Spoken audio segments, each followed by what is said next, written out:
Hello and welcome back to the second part of the developer playthrough of Mistwinter Bay. I'm Wogglawooh. And I'm LevUNknown. And yeah, we're just gonna continue right where we left off, which means that we don't have any resources to build with right now.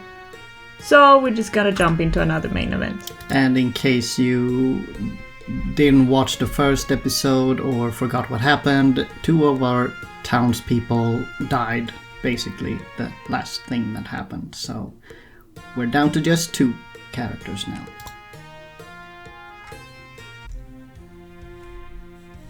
Alright, I'm supposed to read things too. Yeah. Wow. Swordlake, I have exciting news. A famous portrait artist called Harry Brave is in town. He's waiting outside the throne room this very moment. I recognize his name. He has painted portraits of the Sovereigns, hasn't he? Them and many other important figures across Ruminus. Having a painting made by him is a sure sign that you have made it in the world of politics. And he wants to paint me? He does. I hardly need explain why this is an opportunity you should consider well, although it is, as always, up to you. I will bring him in so that you can meet him yourself. Jack hurries off to tell the guards to let the painter in. A moment later, a man you recognize from the Imperial Court walks up to you. Greetings, Sovereign. I hope you're doing well. I am, especially now that such a distinguished artist pays me a visit. You flatter me. I am nothing but a simple painter doing his best to get by. Speaking of which, I have painted many nobles and rulers in Strana, but I have never painted a entertainment, even though I was in the trade when your father was around. Now that I was in the area, I thought I should take the time to finally paint an entertainment. I will be honored to. Excellent. Then you pay me 350 coins up front and I will get to painting right away. I don't think it will take more than 2 days to complete it. And yeah, we don't have it. Don't have that much. Hold on a moment, did you say 350? Yes, is there something wrong with that? That's quite expensive, especially for a painting. Almost 30 years worth of experience is not cheap, dear Sovereign. Neither is paint nor time. I need to earn money to live as much as anyone else. Besides, I offer services no other painter does. For one, having your portrait painted by me will automatically draw the attention of powerful rulers. They are bound to like you more, as are your subjects, I am sure. And unlike other artists, I allow my clients artistic freedom. You may choose the style of your portrait if you want it in a non-traditional style. All of that, dear Sovereign, is well worth the money, I assure you. Harry does sound convincing, but you're unsure if a portrait is worth 350 coins. Perhaps you can haggle a bit. Although haggling might offend him, so perhaps you should just pay him straight up. But it does hurt your purse, so maybe it's best to decline the offer altogether. Yeah, we should randomize. Oh, right, yeah. Because since we are the developers, we already know what happens if you pick any option and what might work and not work with the amount of money we have right now. Number 3. No painting for us. As much as you'd like a portrait, 350 is too much to ask and haggling will probably go nowhere. You may regret it later, but right now turning down the offer is the best option. I'm really sorry, but I can't pay a sum like that. I know your paintings are lovely and well worth it, but right now it's not for me. I understand. All sovereigns are not made equally, some are cheaper than others. I bid you farewell then, Sovereign. Good luck finding someone with my skill for a painting. With his head held high, Harry struts away. As he leaves, so does the opportunity of having your portrait made. Well, he was a bit snobbish just for declining. We could have had no money and said no. Calling us cheap. Yeah. I mean, we aren't exactly broke, so... Still doesn't seem like we can build anything.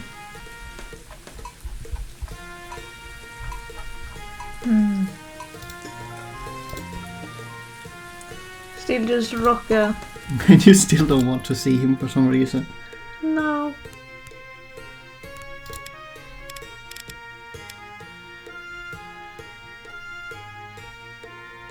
Oh. They don't like us. I was like, why don't they show up in the hangout? But I mean, you could give them gifts and raise them up to at least minus 25. oh, well, it's Cecil's birthday. Because since we haven't hung out with either of them, their first hangout will show up when they have at least minus 25 reputation. But since both are below minus 35, we can't hang out with either of them. But now that it's Cecil's birthday, he gets a boost in the amount of reputation he gains when we give him a gift.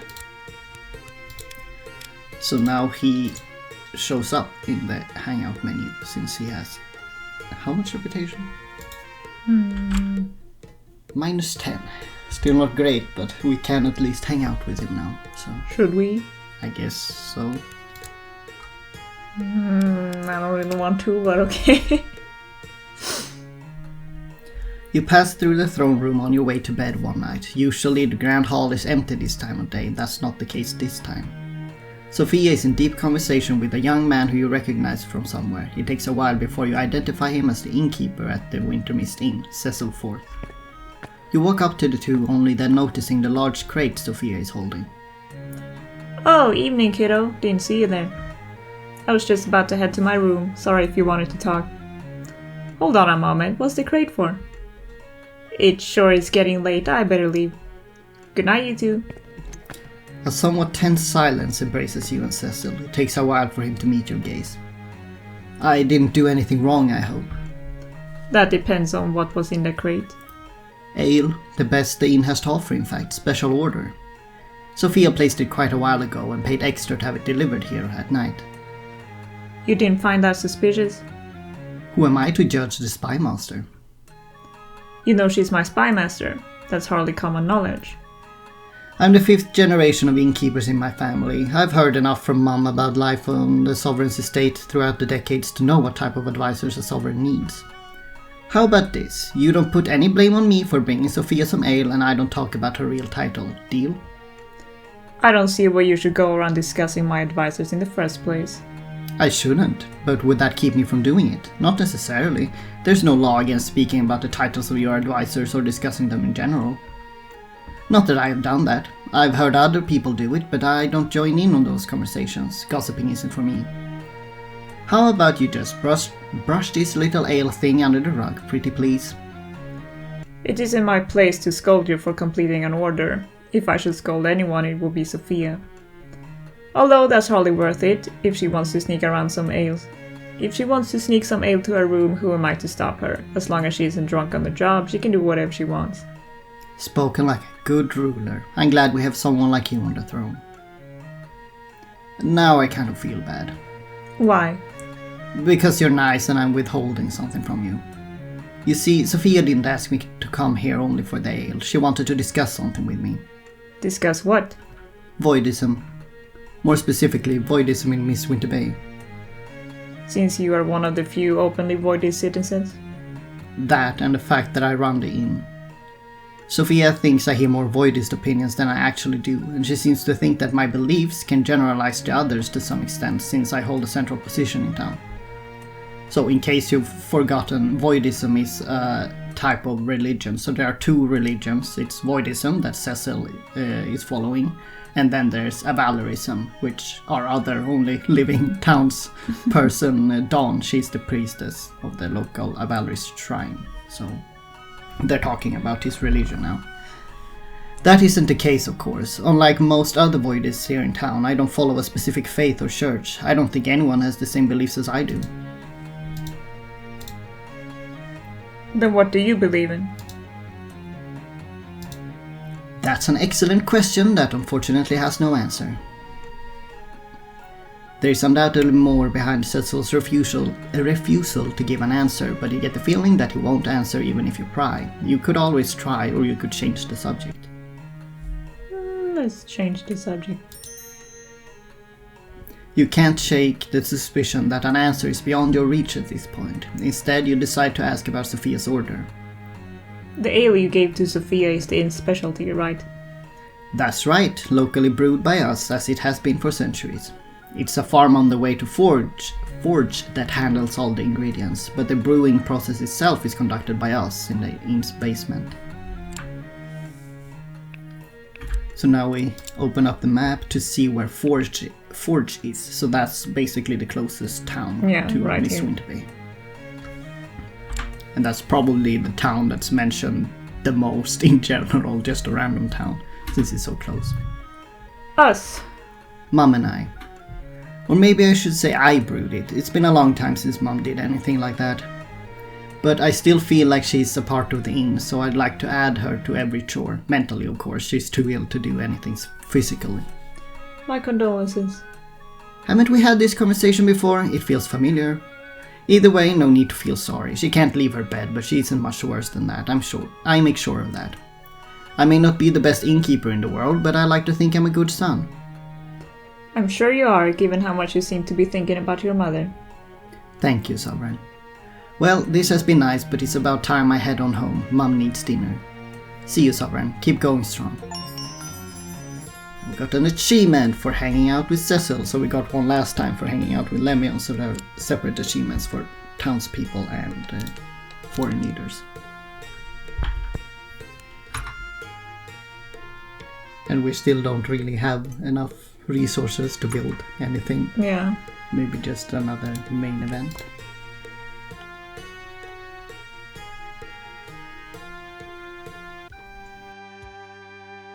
Another day, another audience. You're about halfway through this one. So far, nothing noteworthy has happened. Next Petitioner. Next petitioner, please approach the throne. You can be that one. I'm reading everything else. Good morning, Sovereign. It's an honor to stand before you. My name is Christine Bullard, and I'm part of Mistwinter Bay's Valkyrie Society. I don't know if you're aware of this, but there are actually, I'm barely brave enough to say it, non-religious individuals in this town. Oh boy. I'm aware of that, yes. What are you going to do about them? Why would I do something? Because being non-religious is a crime against reason, of course. Oh, I have to hear this. Please enlighten me. A lot of Valkyries think that Voidists are the worst of the worst, that they follow the wrong religion. While I do understand a lot of the dangers of Voidism, there isn't even nearly as big as a problem as not following any religion. Without a religion, people are lost. They are spiritually unfulfilled, making them heartless creatures in a world that already has enough problems to deal with without people willfully becoming cruel. My god, that's a lot to read. Not following a religion also makes you less intelligent than if you follow one. Considering the important times Mistwinter Bay finds itself in right now, I say we need more intelligent and hardworking people than ever. Non-religious people are neither intelligent nor hardworking. As a matter of fact, they're hardly even a part of the community. Non-religious people have lost all their heart. Without a heart, they have no desire to contribute to society. Just look out on the streets and you see that all the people who loiter and don't work or socialize are non-religious. They're completely useless. And what would you have me do about it? Throw them out, of course! You want me to banish everyone who is non-religious? Yes, that is exactly what I want. You should write a law preventing any non-religious person from living here unless they convert to another religion. That way we can ensure that only proper hardworking people live in Mistwinter Bay. I will of course leave the decision in your capable hands, Sovereign, but I already know that you will see the benefits of only having the most competent and hardworking people in town, which non-religious people are not. Yeah, we have a lot of options here. Should randomize this decision and see what interesting things we may encounter. Number 1. Give more monthly funds to the local church instead. That might be very bad for us, actually. I don't want to banish anyone. We need the people we have from Mistwinter Bay to operate at full capacity. But I will take a different approach to see if it's possible for the non-religious to become religious, because it is the lack of religion that is the core issue, correct? That's right! Then I will give additional monthly funds to the local religious community. It will be on them to convert any non-religious townsfolk. Do we have any? Okay. We used to have 50 monthly gold income and now it's 25. Then I will give additional monthly funds to the local religious community. It will be on them to convert any non-religious townsfolk. The Valkyries community? Yes, of course. I figured as much. Thank you, Sovereign. We will use the funds to their fullest. If that was all you wanted, I suggest you make room for the next petitioner. Right, of course. Thank you for your help, Sovereign. I'm sure the community appreciates the contribution as much as I do. When Christine leaves, you look around the room, catching glimpses of some of the town's non-religious citizens. It's obvious that they aren't happy about your attempt to force a religion on them.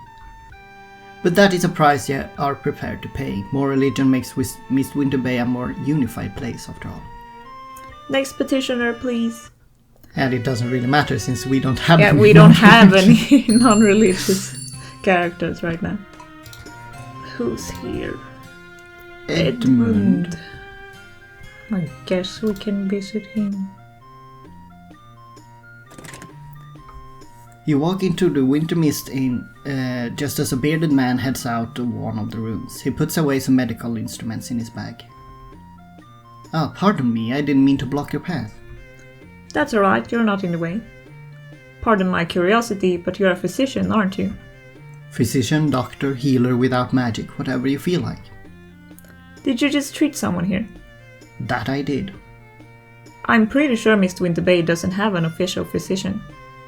As the Sovereign, you would know that, wouldn't you? So you're aware of who I am? Of course, who can avoid knowing about Swordlake Entertainment, the brilliant new Sovereign who has stepped in to turn Mistwinter Bay into a truly grand place. If you know who I am, you should return the courtesy. I might not have to if you have heard of a certain physician walking around Straina. Are you telling me that you're the Edmund Abak? I don't know how to say that. I wouldn't call him Abak. Abak. The traveling physician who treats everyone, no matter what. That is indeed me. Then that explains why a trained physician is treating someone here. It's nothing serious, I hope. Just a traveler with a broken leg. That's a relief. Say, Edmund, you haven't considered ever settling down, have you? You've been on the road for so long now, for as long as I've been alive at least, so surely it must be tempting to find a permanent residence. As a matter of fact, I have been looking for a place to settle. A leg injury makes the traveling life very difficult nowadays. Even if I ride a horse or carriage, it still aches. I would love to keep visiting people, to heal those who can never leave their homes, but I'm afraid that those days are over. If I am able to treat anyone, I will have to get an office and have people visit me instead. I might be able to help you with that. There's an empty lot in town that's perfect for an infirmary. Is that so? How many beds would it hold? A few hundred at least. And it would be possible to conduct all sorts of surgeries? Of course. And the tools and equipment? Brand new, top of the line. There would be nurses and other staff to help out, right? Of course, that's how infirmaries operate. Well, Sovereign, you have made a most enticing offer. I can't help but feel like Mistwinter Bay might be the place for me. It has a good atmosphere, if nothing else. If you ever decide to build that infirmary, make sure to contact me. How will I do that if you're always on the road? I move slowly nowadays, so just listen to the rumors and you'll catch up to me. It was nice talking to you, Sovereign, but I believe there are a lot of people in town who might need my help. I will go on a walk now, if you don't mind. Please, go ahead. Don't let me keep you. I hope to see you again, Sovereign.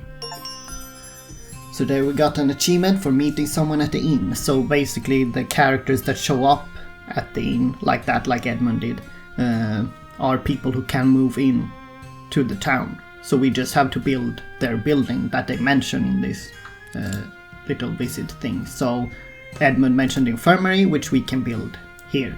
And that's on a lot that only supports one building, so there's no having to choose between Edmund and someone else in this case. But we cannot afford it. Yeah, it's pretty expensive, but it also gives pretty big benefits that we can see from the text at the top in the menu. It mentioned that basically all social classes will gain reputation, and it also increases characters, the townsfolk's chances of surviving certain events, which might have been good earlier. The Dorum infestation. And here we are in the trade menu, trading some food for gold, since we need a bunch of gold to build buildings, and we already have quite a bit of wood and stone. Look at that! Yeah, wow, suddenly we can build basically anything. Except the infirmary. And I'm not sure if we have mentioned it before, but there are also icons above some pre-built lots like the Avalry's Shrine and the bridges and stuff that indicate that we can upgrade those buildings too.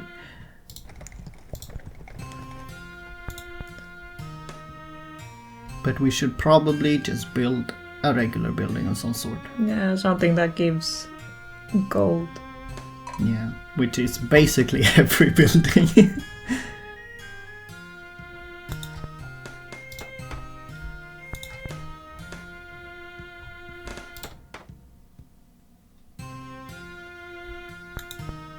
But we also, of course, have to consider the fact that some buildings may produce other things and some buildings may be a bit more expensive than others, and yeah, you really have to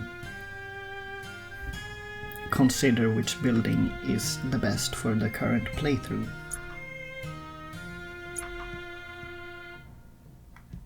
Marketplace? I guess. So now the marketplace supervisor Ulvar Freid has moved in. So now that we built a marketplace, we get a lot better trade deals, so you can swap between them and see that everything is much more expensive if you use the default Empire of Straina as your trading partner. But now, since we have our own marketplace, we have Mistwinter Bay's coat of arms instead, and we can see from the symbols next to it that it has the best deals when you want to buy all of the resources. But if we had had other trade buildings as well, we might have had other buildings that were better with some resources. So now we can sell and buy things a bit cheaper next time, which we will probably need at some point. Yeah. And now that Ulvar moved in, he has a hangout as well. Yeah. But let's do a main event now. Yeah. It should be a long one. Yeah. Swordlake, there is an emergency! Always starts out great with emergencies. A speeding wagon crashed with some travelers on horses. It's a real mess. People are dying as we speak. What would you have me do? Two things that are kind of the same thing. We need replacements for guards who are unavailable at the moment. We need someone strong to lift the wagon off of one of the horseback riders. He will die if we do not act quickly. Okay, I know someone we can send. And this is the first time we have seen this menu in this playthrough, so this just shows that we get to pick any of the characters that live in the town right now, and since we just have two of the starting characters and Ulvar, those are the only ones we can choose. And these like name boxes are kind of dark, which shows that none of these characters have a particularly high chance of succeeding in lifting this wagon as we need them to do. Ulvar. Send Ulvar immediately! I will bring Ulvar to the site of the accident right away. Then there's the second issue. We need someone to perform first aid so that we can transport the wounded to safety. If we don't, they risk bleeding out. Oh, and here we see that Dawn has a higher chance of succeeding than the other two. But just because her name box is lighter, it doesn't mean she's guaranteed to succeed. And likewise, the other two aren't guaranteed to fail. Probably. In some situations they are, but we know that. You as players don't know that. Yeah. Send Dawn. I'll tell Dawn what we need right away. Ulvar arrives at the scene of the accident at the outskirts of town. Even from afar, a cacophony of chaos can be heard. It's a visual mess of blood, panicked horses, and the reason Ulvar is here. The wagon. The wagon is tipped over on its side, cracked in several places, yet intact for the moment. A man is pinned to the ground under the wagon, unable to get out. His face gets bluer every second, despite some locals holding up the wagon as much as they can. Ulvar runs up to the wagon, ushered by some locals who have been helping from the start. Ulvar grabs the edge of the heavy wagon, ready to lift it together with the others. Ulvar and the others begin to lift the wagon. Slowly it rises. The trapped man keeps gasping for air, unable to breathe. Despite their best efforts, the rescuers can't manage to get the wagon up high enough to pull the man out. Other locals who are tending to the wounded try to help, but to no avail. The wagon can't be raised high enough. In desperation, Ulvar makes one last effort, putting all strength into a single heave. At first, the move seems to work. The wagon rises a little bit more, but the joy is short-lived. Unable to maintain the strength required to support the wagon, Ulvar's arms give in. The other rescuers can't hold on and everyone loses their grip on the wagon. Oop, blood everywhere. A single gasp can be heard over the loud slamming of the wagon. Ulvar looks away, well aware the trapped man is crushed. Ulvar mutters your name, blaming you for the man's death by sending someone with insufficient physical strength for the task. Because of you, Ulvar's mind will weigh heavy with a bad conscience for a long time.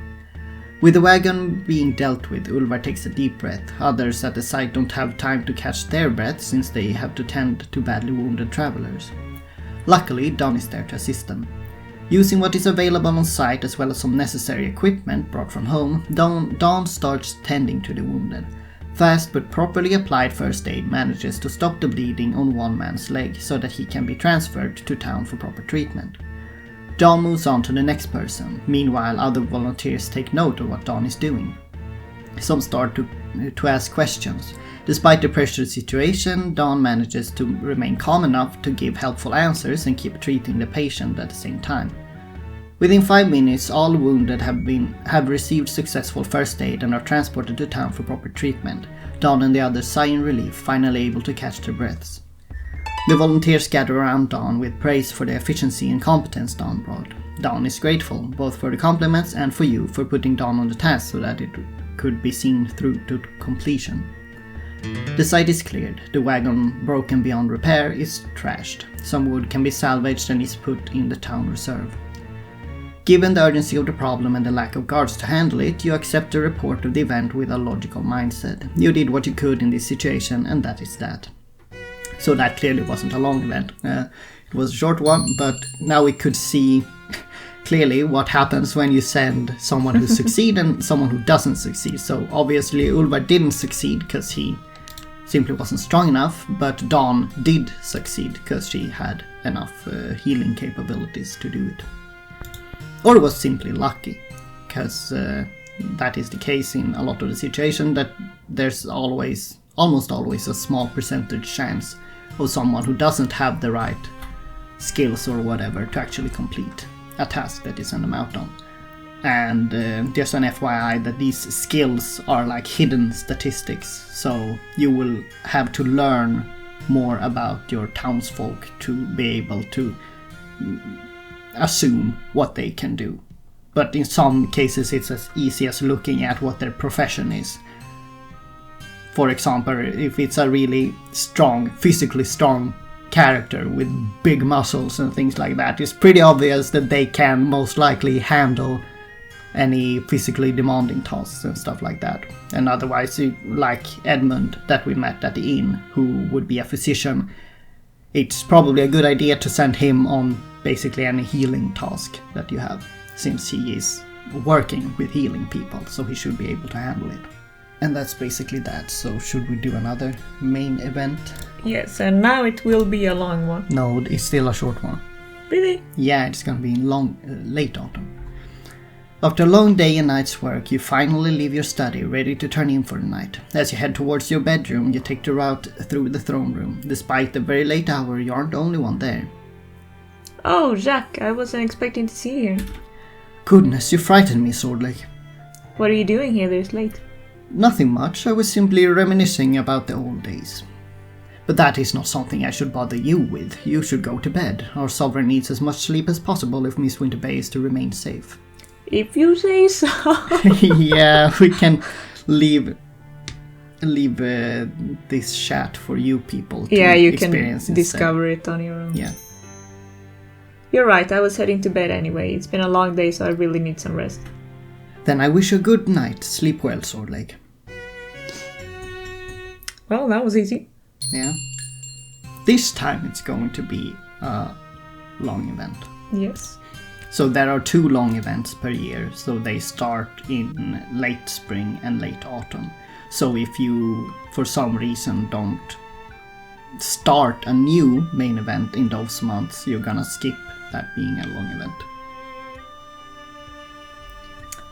I don't like the looks on your faces, they mean trouble. Yes and no, there's no immediate danger at least. You've heard about the recent bandit attacks, right?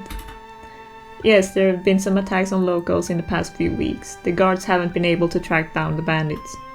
Unfortunately, they have struck again, or so we suspect. A group of travelers were viciously attacked and robbed on their way to Freykeep. They were 12, but only one made it out alive. That's quite serious. And that's why we think it's time to snuff out this problem once and for all. We suggest an effort to track down the bandits and put them in their place. Do I really have to decide anything then, if we all agree? It's not the do something part that we need your input on, it's the how part. Since they have eluded the guards before, simply searching for them might prove difficult. Although it is still an option to do a thorough search of the Western Forest. That is where the most recent attack took place and where some people claim to have seen bandits. The other option is to narrow down the suspects via eyewitness accounts. Wait, suspects? You mean the bandits? Oh my, did we not mention that part? What we mean to say is that the guards and most locals don't recognize the bandits who partake in the attacks, but there are rumors about the local man who is their leader.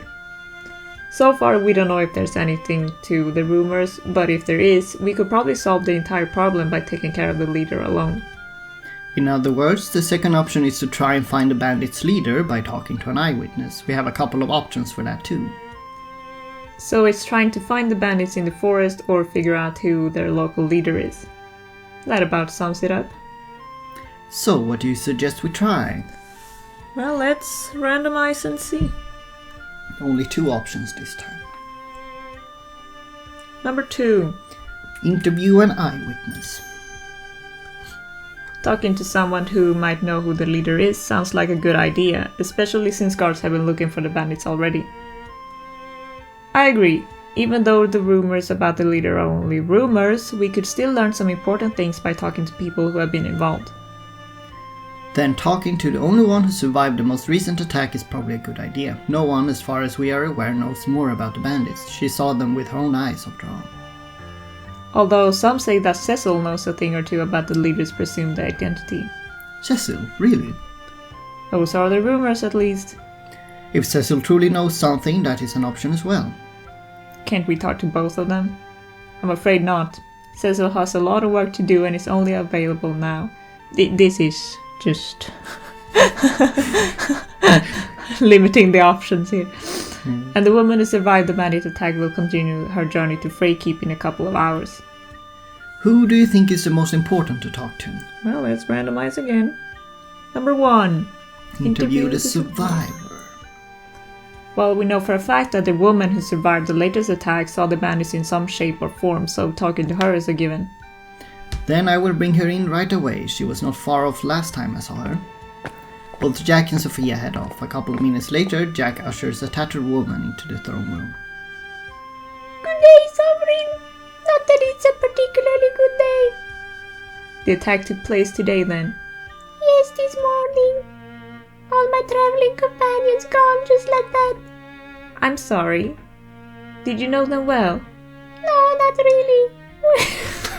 You gotta keep that voice the entire time, huh? We were a group of strangers traveling back to Freykeep from Meblia. I was there for business. My husband is a trader, but he's sick, so I traveled in his stead.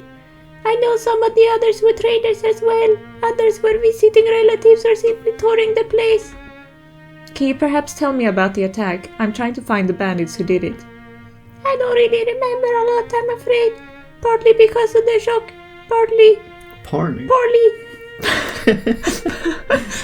because I couldn't really see anything. What do you mean? Almost as soon as the attack started, I got hit in the head by something. A club of some sort, I think. The physician who treated me suspects the same. I was knocked out for most of the time. When I woke up, I heard some men talking. I didn't really hear about what since my ears were ringing, but I knew they weren't the people I traveled with. So I played dead. Even then, Even when two of them started going through my belongings, I didn't move or say anything. Obviously it worked. I didn't move until the road was all quiet. That's when I saw that everyone else had been killed. Slaughtered. And all our things are gone.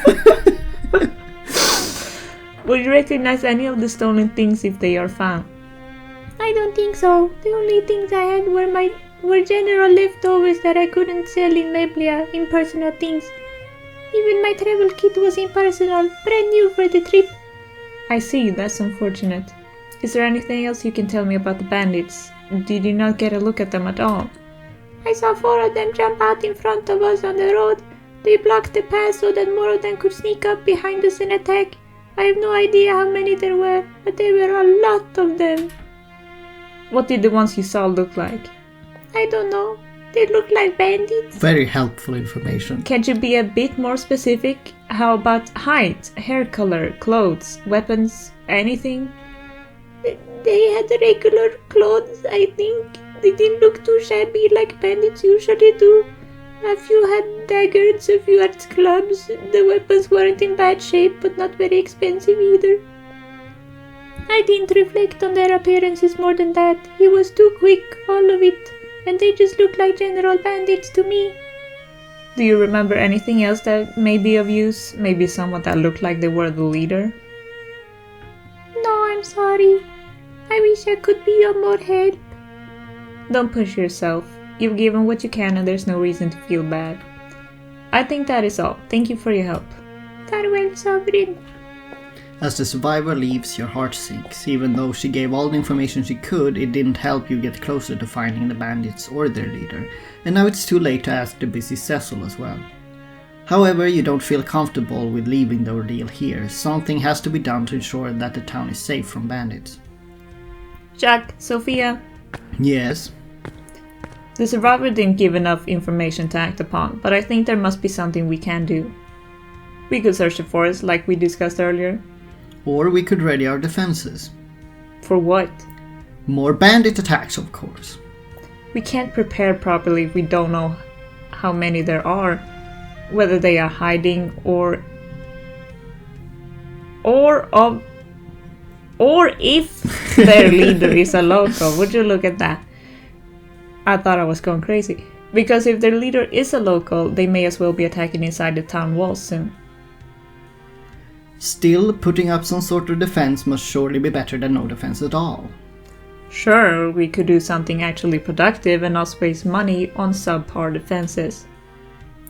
They wouldn't be subpar. With adequate funding, 50 gold I reckon, the town will be prepared for bandits.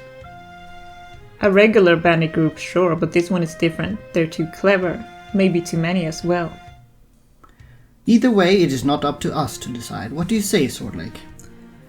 I say we randomize. Number 2. Search the forest. Searching the forest is reasonable at this point in time. A sound choice. There is one problem, however. Let me guess. The guards are short-staffed and could use some help to track down the bandits. Your mind reader, kiddo. For this, I would suggest sending someone who can track or is otherwise observant. Someone who can fend for themselves would be beneficial too, since the bandits will probably retaliate. I know someone who will probably be suited for this. Do we? Yeah, I know someone, but they don't live in town. Yeah. Well, the question is, do we want to be more guaranteed or less guaranteed? Because I know who is more likely to succeed in this situation. Well, let's just do it. Ulvar. Send Ulvar. Leave it to me. I'll come back with a report as soon as the search is over. Ooh, let's see how it went. Oh, she looks sad. Uh-oh. It's not going well for her. So, kiddo, about the search the other day. It didn't go well, I take it. Nope. Neither Ulvar nor the guards found any trace of the bandits. That's both as annoying as it is impressive. I mean, if they managed to avoid detection after such a thorough search, they're not regular bandits. That's quite impressive. And it could indicate that there really is a local leader. their hide-and-seek skills make more sense if they have someone knowledgeable about the area giving them hints. I suppose that means we can expect more trouble from them in the near future. I fear so. Who knows what actually capable bandits can come up with to cause trouble for us. And now the event starts right away, since it's important enough for now. Sovereign, we are under attack! Who could have guessed that the bandits were gonna attack if we didn't find them? By who? A group of bandits calling themselves the Feral Wolves. Their leader, Wise Willie, declared such before they began bombarding the town gates. Bombarding? They have homemade explosives, a couple of mages too. The defenses we have aren't enough to stop them. They are too many. There's more than 50 of them. Call in every guard and everyone who can wield a weapon. I sound so assertive right now. I will oversee the battle personally. I would advise against that, my liege. They are dangerous. They are still bandits and they still want something. I may be able to negotiate with them. Bring me to the battlefield. Yes, my liege. Fun story about this background picture. This one it received quite an update. Was it for a demo version or was it just for the full game? I think it was a demo version. Yeah, because the original version didn't look as epic as this one, because it was stick figures and meatballs being thrown. I can probably edit into the video. Yeah, so this is a bit more dramatic. Anyway, on top of the town wall you gaze out over the battlefield. The bandits have wreaked havoc already. The unprotected farmlands outside the town walls have taken quite a bit of damage. You spot corpses from lower class citizens who went about their daily lives before the bandits suddenly struck. Needless to say, the lower class townsfolk, which we don't have any of, who still live, will not be happy to learn about your failed attempts to find and punish Wise Willie and the bandits accordingly. The wooden town wall does little to keep the bandits out. They managed to burn down a section of it, leaving a gap which led some of them into town. So a little FYI, we can upgrade the town wall to one of stone. So if we had a stone wall and also a guard tower, we could have avoided some of these things happening right now. For example, they couldn't have made it into town that easily if we had a stone wall instead of a wood wall. Anyway, corpses of townsfolk and bandits alike line the streets closest to the hole in the wall. The town guards keep the hole secure for now, but even you feel uneasy about a possible second breach. When you're this uneasy, you can only imagine that those living closest to the hole are even less pleased. As you look down from atop the wall, you see that the bandits are well equipped and many in numbers. They are being led by a brown-haired, regular-looking man who keeps a safe distance from the guards' retaliation. With you present, you are our highest commanding officer, my liege, says the captain of the town guard. What should we do? Guess we'll see. Number 1. Just in case, you should probably save here, because I don't remember if we can die here.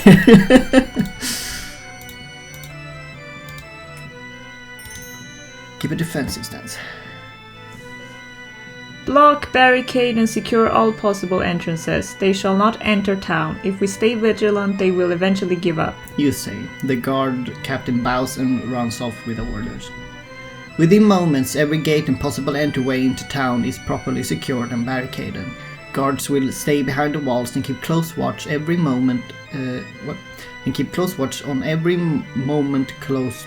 That is also incorrect.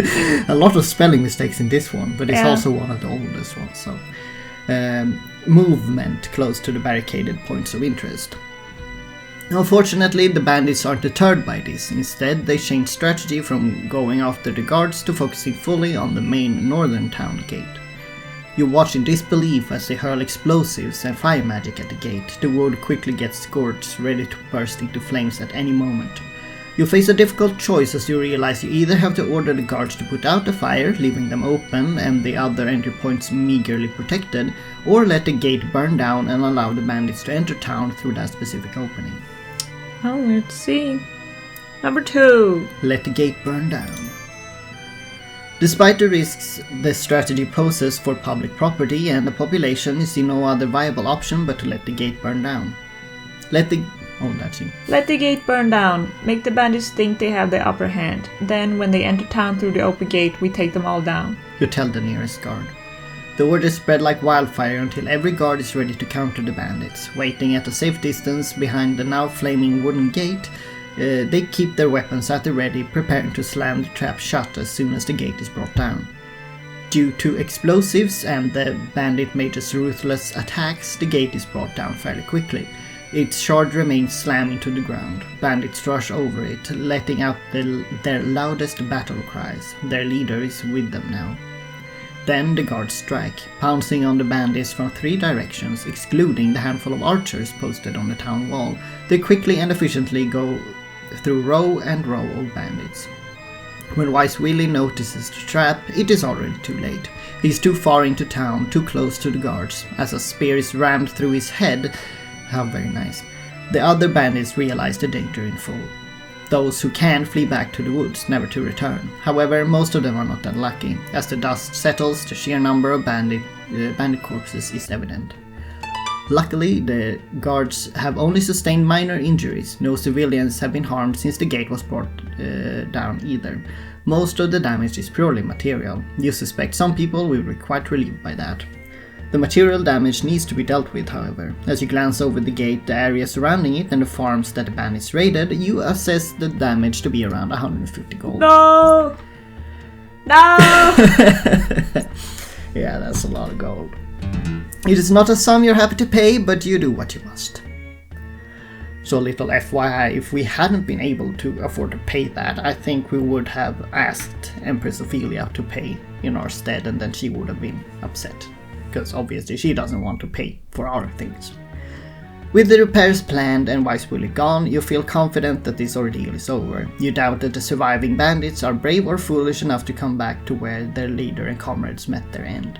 For that reason, you will rest easy for now. Whew, and we got an achievement for fighting in a battle, defending in a siege.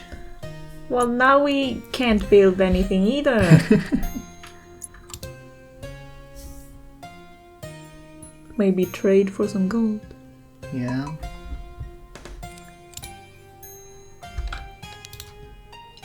Yeah, because we do have quite a lot of food, even though Oscar died. There we go. So many things to build, wow. Yeah. Well, what do we build?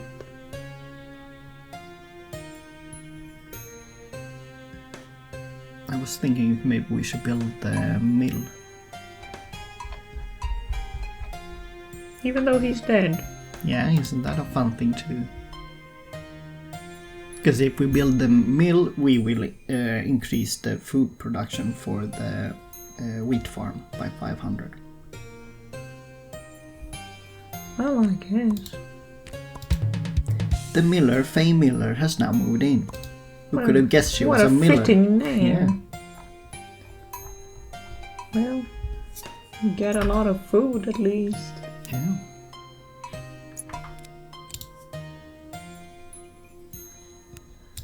And now that Faye moved in, she also has a hangout. Wow, Dawn doesn't hate us anymore. Just barely crossed the threshold. And now we have a lower class townsperson again.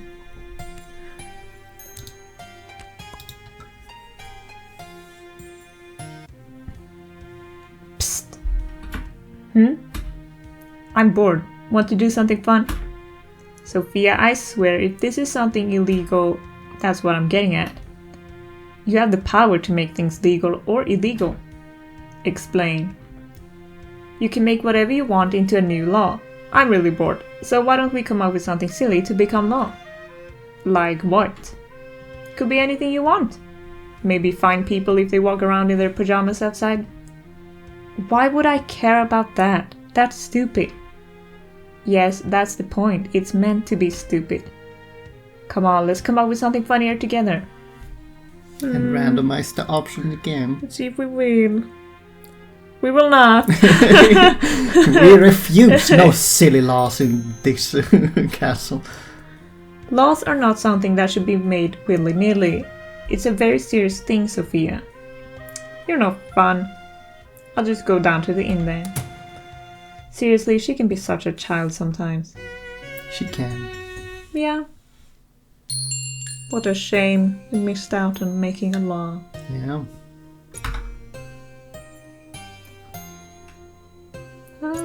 Maybe we can build something if we I trade. think we can build a hunter's camp now.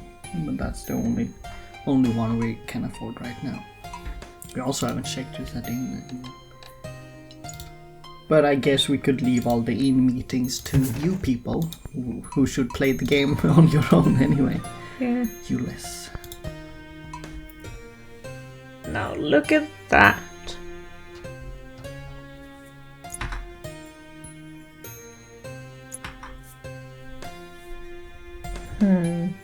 Yeah, the question is what to build then, huh?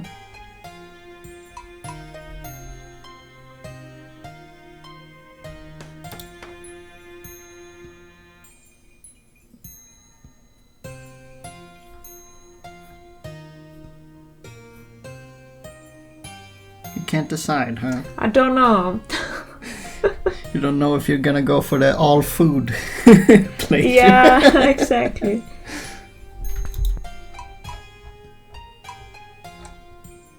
Or if we build this, we get an outfit.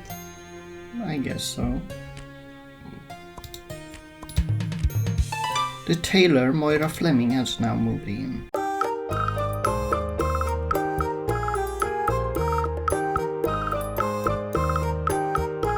Well, would you look at that? That's what I'm saying. Anyway, this is Moira's outfit. Yeah, this is Moira's outfit. Yeah, so now we have 5 people in town. Record-breaking numbers. Yeah, since 2 already died. Swordlake, there is an emergency. Another emergency. A man has made it to the top of the town wall and he's going to jump. Have the guards tried to approach him? Yes, several times, but the closer they get, the further out on the wall he walks. He refuses to listen to reason. Do we know why he's there? He says that he's going to sacrifice himself to Averil. He seems to believe that if he kills himself with the goal of empowering Averil, Averil will absorb his soul and become stronger. That's definitely not something that's taught in traditional Avelirism. He must have made it up himself, but that does not change the fact that he's going to jump. What should we do? Well, I guess we'll find out. How much of an asshole are we gonna be? Number 1. Go to the wall and talk him out of it. I will head to the wall right away and talk him out of it. If there's anyone he will listen to, it will be me. I will join you as moral support. A few minutes later, you and Jack emerge out of the crowd that has gathered at the foot of the town wall. At the top, a man dressed in a simple robe stands with his arms stretched out, gazing up at the sky as he prays to Averil. His toes are peeking over the edge of the wall. Our master will welcome me. He will accept my soul as fuel for his power, so that he may one day return to Ruminus and bless his people once more, the man yells into the sky. He raises his foot, ready to walk off the wall. You realize that this is your only chance to say something that makes him walk back to safety. What will we say? We will say number 1. Averil won't accept souls of sacrificed people. If you walk off that wall, you won't be accepted by Averil in any way. You shout. The man freezes and slowly lowers his gaze to you. What do you mean? He asks. You are one of Averil's humans, his most sacred creation. By taking your own life, you show that you don't appreciate being his creation. He would never accept a person like you in his paradise, let alone as an addition to his power. You respond. Do you really want to disrespect your god in that way? Do you really want to give up your spot in Averil's paradise just because you want to help him? My god. Averil doesn't need help from mortals, and he doesn't appreciate help from those who willingly give up on his gift of life. You don't know what else to say, so you keep quiet and wait. Thank God. The man stands at the edge with his foot raised for what feels like an eternity. Then, finally, he puts his foot down and takes a few steps back. steps back into safety. Guards surround him in an instant, making sure that he doesn't go back to the edge. Jack puts a hand on your shoulder, smiling. Well done, you saved a life today. You smile back. The rest of the crowd is a lot more conflicted. You can tell that they're relieved that you managed to convince the man to step back, but they don't look too pleased about the way you spoke of Averil and of Valorism in general. Am I wrong though? Maybe, maybe not. Why are you booing me if I'm right? Still, the good outweigh the bad, and the local Valorist community will accept this rescue for what it is, a way to save a life. Well, no one got happy or mad, but so I guess we can consider that a win, in a way. And now we're on to year number 2, so now we have gone through all 4 seasons and we're back to spring.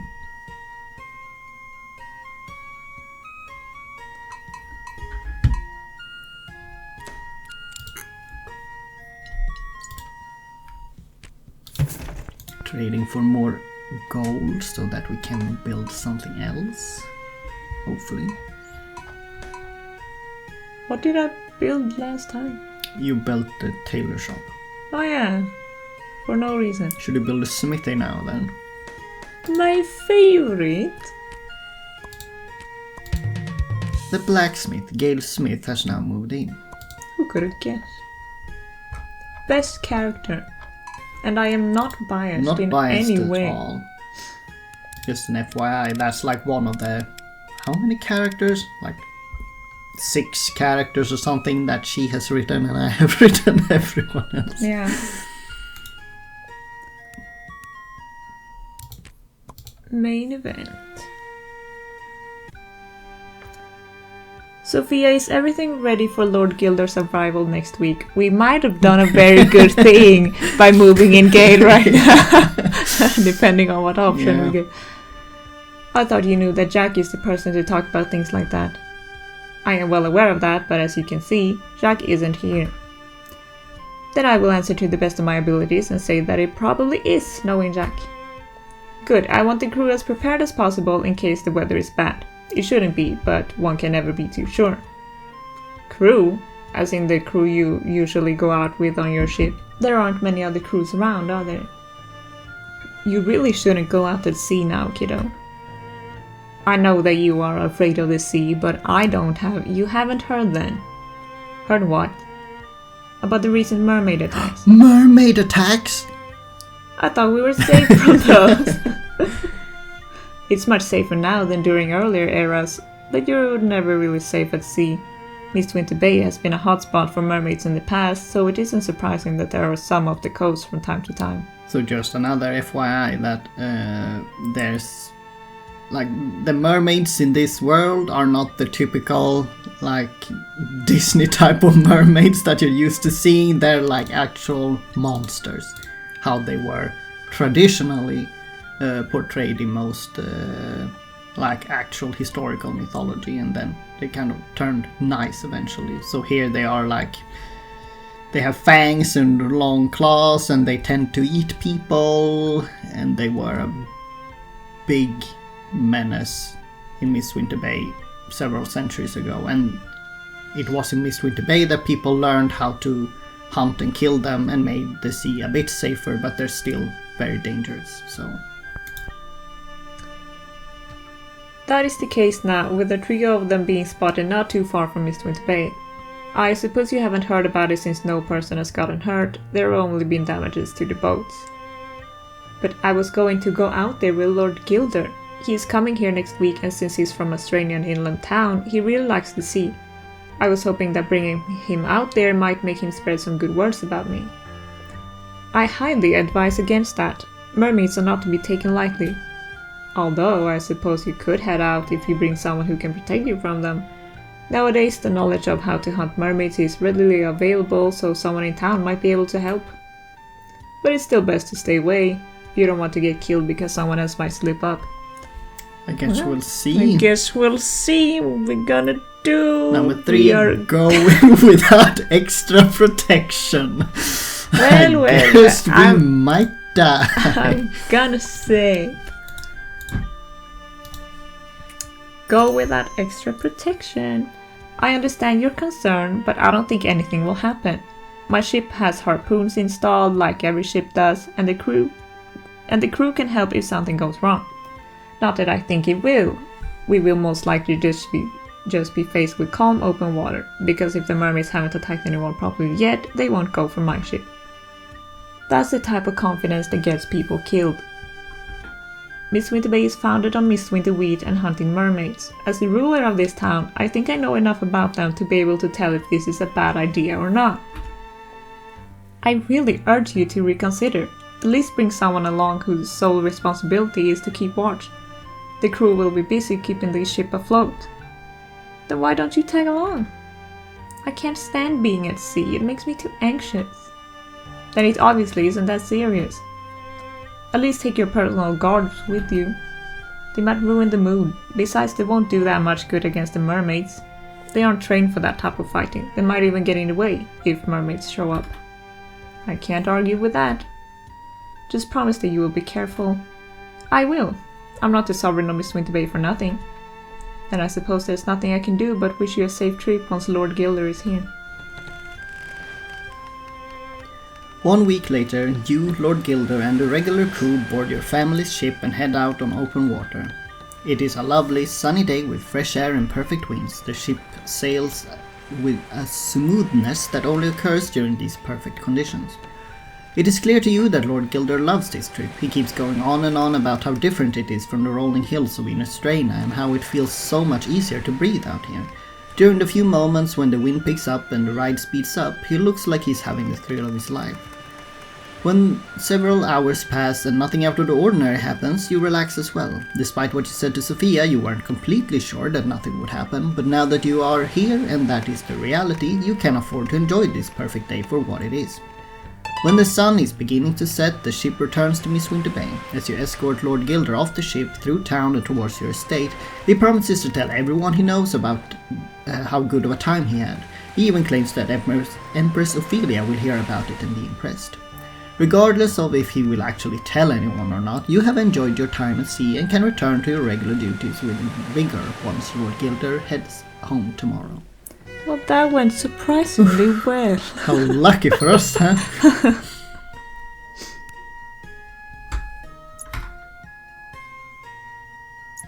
Yeah, you can't afford anything. Maybe.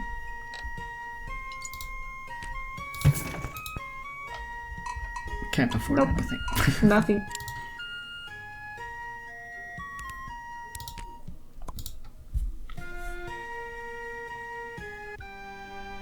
You've been holding an audience for the people of Mistwinter Bay all day. Most of them have complained, asked for money, or given absurd suggestions to fix problems that don't exist. I know what this is. You're nearing your wit's end when the last man in line steps up. He holds himself differently from the rest you've seen today. He must be a noble. Greetings, Sovereign. My name is Archibald Sutherland and I am an outdoor enthusiast and inventor. I come to you today with a proposal. Go on. Have you ever wanted to engage in a sport without having to exhaust yourself? What if you could show off your skills in a game where the required movement is minimal? I, for one, have had these thoughts for a long time and I believe I have finally figured out the perfect sport that fits these criteria. Let me present to you Puttball. The rules of Puttball are simple. There's a confined course with a hole at the end. The goal is to get a small ball into the hole by gently hitting it with a club of sorts. The faster you get the ball to the goal, the better. However, by fast I do not mean in actual time, but rather how many hits the ball takes to reach it. The ultimate goal is to have the ball reach the end with only one hit. Once you have succeeded with getting the ball in the hole on one course, you can move on to another course. Each course will be unique with its own obstacles. One may have slopes, another may have walls obstructing the path, forcing you to use strategic thinking to guide the ball correctly. Those are the basics of Puttball. I already have multiple ideas for possible courses, some already being constructed. Has Puttball managed to pique your interest, Sovereign? This sounds oddly familiar. Yeah, it sounds like a sport most people are probably familiar with in some way. Yeah, well, let's see if we will play Puttball. Has our interest been piqued? It has been piqued. Yes, it does sound interesting. It has. I think it sounds fun. How much funding are you seeking? Oh no, I am not in need of any extra funding. I simply want you to try the sport and endorse it so that more people can learn about it and try it for themselves. How would you like me to do that? I have a few ideas in mind. Feel free to choose whichever suits you best. I am still in need of ideas for courses, so you could help me design one. I am sure future players would love to play on a course designed by a sovereign. Another option is to host a tournament. It would create interest, especially if you are there personally to watch. If you would like to host a tournament, it is up to you if people may bet on who they think will win. You are also free to send whomever you bet on to participate. Or we could go a simpler route by having me showcase the sport with you and a person of your choice. You can even team up with them so that it is 2 against 1. Since I am the creator, that would make it more fair. Those are my suggestions. Which one sounds most intriguing to you? I guess we'll see when we've randomized what we should go with. Number 1. Design a course. Designing a course sounds like the best option for me. I love being creative and coming up with new ideas. Excellent. Let us hope that those playing will enjoy your ideas as well. We can get started right now if you want. I am ready to take notes. Yes, let's start. First of all, let us clarify what a course contains. It has a general theme and a few obstacles to make the ball's journey to the goal more treacherous. Common examples of obstacles in the courses include slopes and walls for the ball to bounce on. I have also made one of the courses look like a miniature park. There is a bridge the ball must travel over in order to get to the goal. That gives me an idea. If there's a miniature park, surely there could be other miniature places as well. Absolutely. Do you have a suggestion for a type of place we could use? This is gonna go horribly.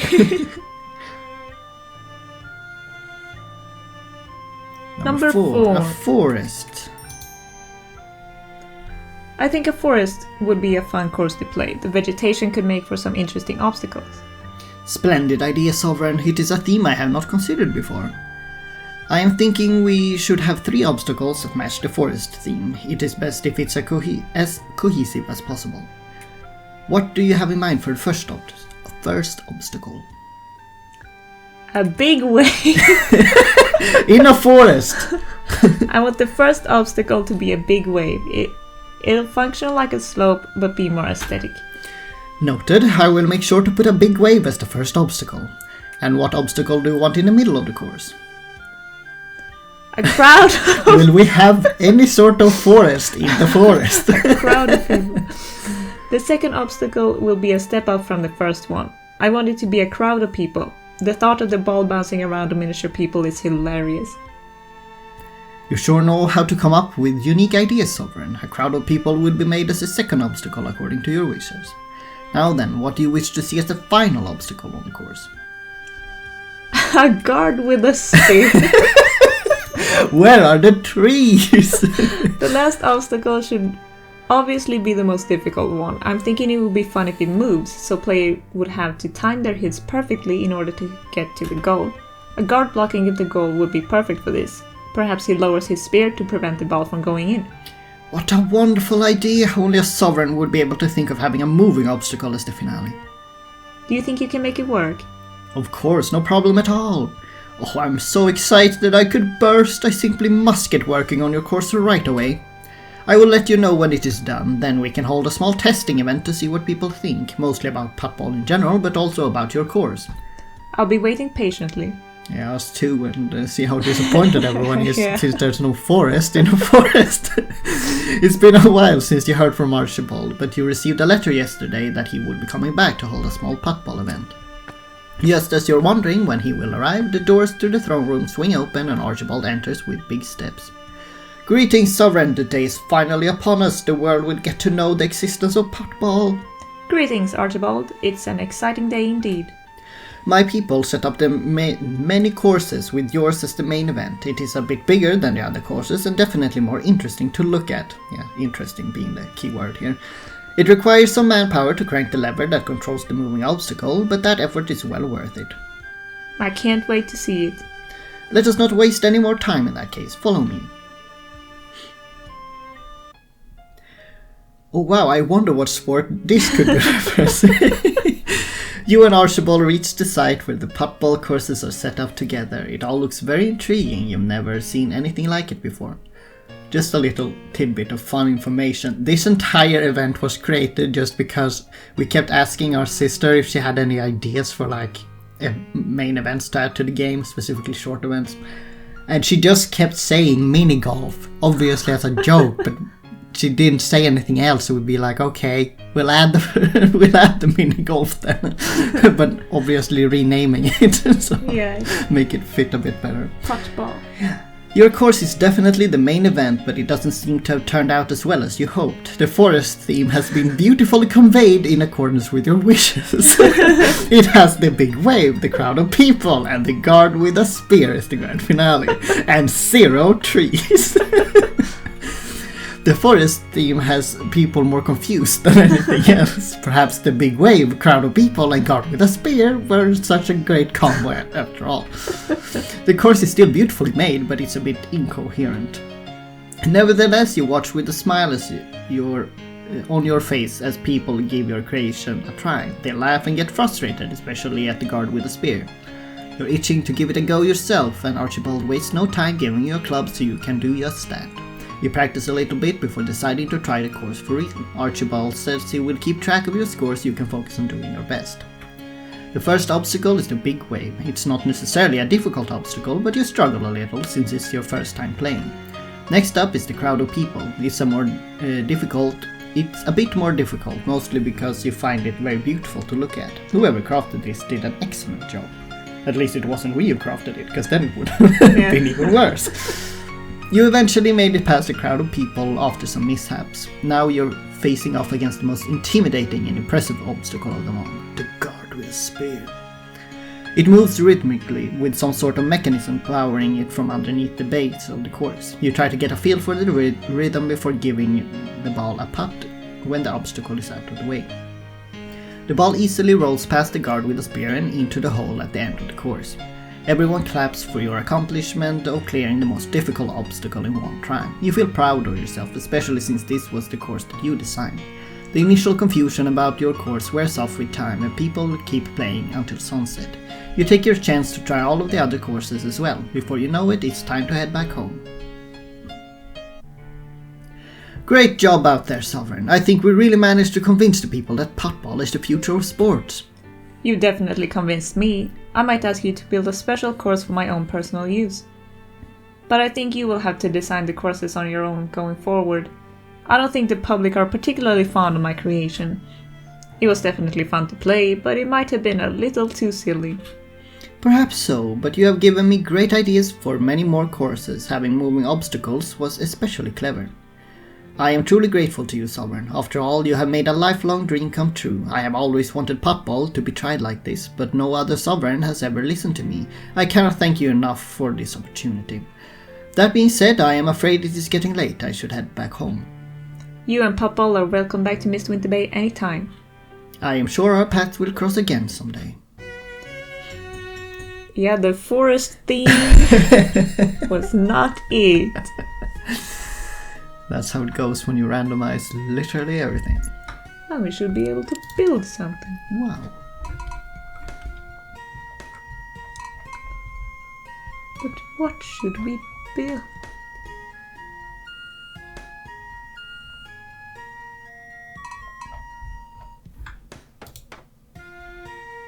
Going back to them still not being able to choose.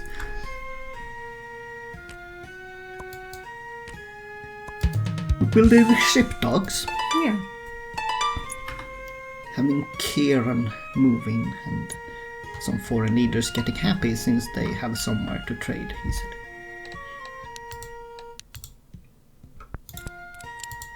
Not that they like us that much, only 10 reputation.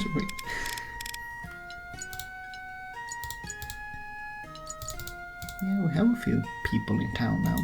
Yeah. It's time for another long event. Early in the morning, you are getting ready for a day of regular duties. It already feels like a slow day since neither Jack nor Sophia are here yet. As you are about to sit down on the throne and go through a couple of documents that you didn't have time to read yesterday, the large doors at the far end of the throne room swing open. Both Jack and Sophia enter. I know what this is. Are they perplexed? Yes. Good morning, Swordlake. Why the grim looks? I wouldn't call them grim, more like perplexed. Yes, we got quite an odd report this morning from the graveyard. Don't tell me we have to deal with ghosts or living dead. It's a bit too early to tell, I'm afraid. There were preparations for digging a new grave when an undocumented one was found. It wasn't a regular grave either. It's a rather fancy coffin, almost a sarcophagus. Why would a grave like that go undocumented? That's what we were wondering as well. Sophia and I went over to the graveyard as soon as we heard of the discovery. Pardon our decision to order the coffin unearthed. It's fine. Even from the short time we spent investigating it, we could deduce that it was, in fact, a coffin from some sort of nobility. Anything else would have been surprising. Furthermore, there were indications that this may even be the grave of a sovereign. A sovereign in an unmarked grave.